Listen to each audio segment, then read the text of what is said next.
जय श्री कृष्णा। आगे का वर्णन अध्याय 1 श्लोक 16 से लेके 18 तक। अनुवाद। हे राजन, कुंतीपुत्र राजा युधिष्ठिर ने अपना अनंत विजय नामक शंख बजाया तथा नकुल और सहदेव ने सुघोष एवं मणिपुष्पक शंख बजाए।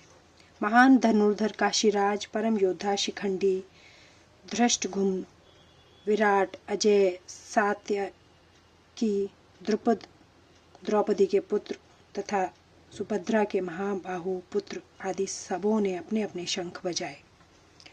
तात्पर्य। संजय ने राजा धृतराष्ट्र को अत्यंत चतुराई से यह बताया कि पांडु के पुत्रों को धोखा देने तथा राज्य सिंहासन पर अपने पुत्रों को आसीन कराने की यह अविवेकपूर्ण नीति श्लाघनीय नहीं थी।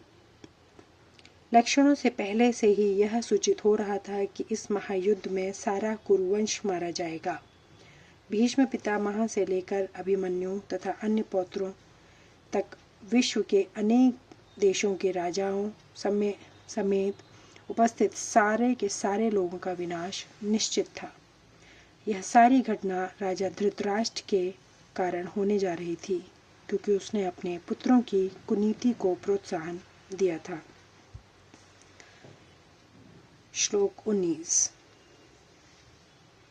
अनुवाद। इस विभिन्न शंखों की ध्वनि कोलाहल पूर्ण बन गई, जो आकाश तथा पृथ्वी को शब्दायमान करती हुई धृतराष्ट्र के पुत्रों के हृदय को विदीर्ण करने लगी। तात्पर्य। जब भीष्म तथा दुर्योधन के पक्ष में अन्य वीरों ने अपने शंख बजाए तो पांडवों के हृदय विदीर्ण नहीं हुए। ऐसी घटनाओं का वर्णन नहीं मिलता, किंतु इस विशिष्ट श्लोक में कहा गया है कि पांडव पक्ष के शंखनाद से धृतराष्ट्र के पुत्रों के हृदय विदीर्ण हो गए। इसका कारण स्वयं पांडव और भगवान श्री कृष्ण में उनका विश्वास है। परमेश्वर की शरण ग्रहण करने वाले को किसी प्रकार का भय नहीं रह जाता, चाहे वह कितनी भी विपत्ति में क्यों न हो। श्लोक 20।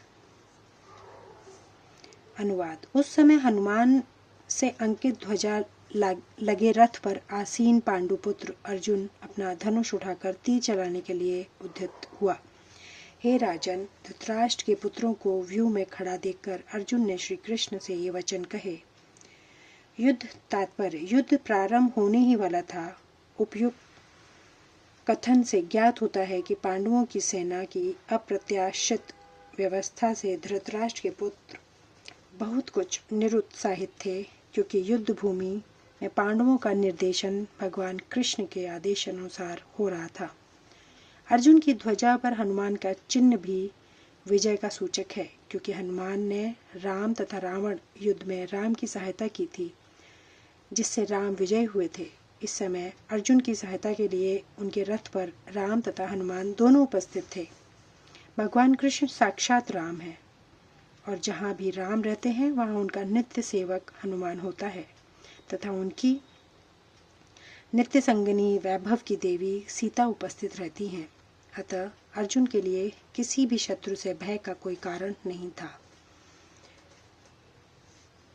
इससे भी अधिक इंद्रियों के स्वामी भगवान कृष्ण निर्देश देने के लिए साक्षात उपस्थित थे। इस प्रकार अर्जुन को युद्ध करने के मामलों में सारा सत्परामर्श प्राप्त था। ऐसी स्थितियों में जिनकी व्यवस्था भगवान ने अपने शाश्वत भक्त के लिए की थी, निश्चित विजय के लक्षण स्पष्ट थे। आगे का वर्णन अगले वीडियो में। धन्यवाद। जय श्री कृष्ण।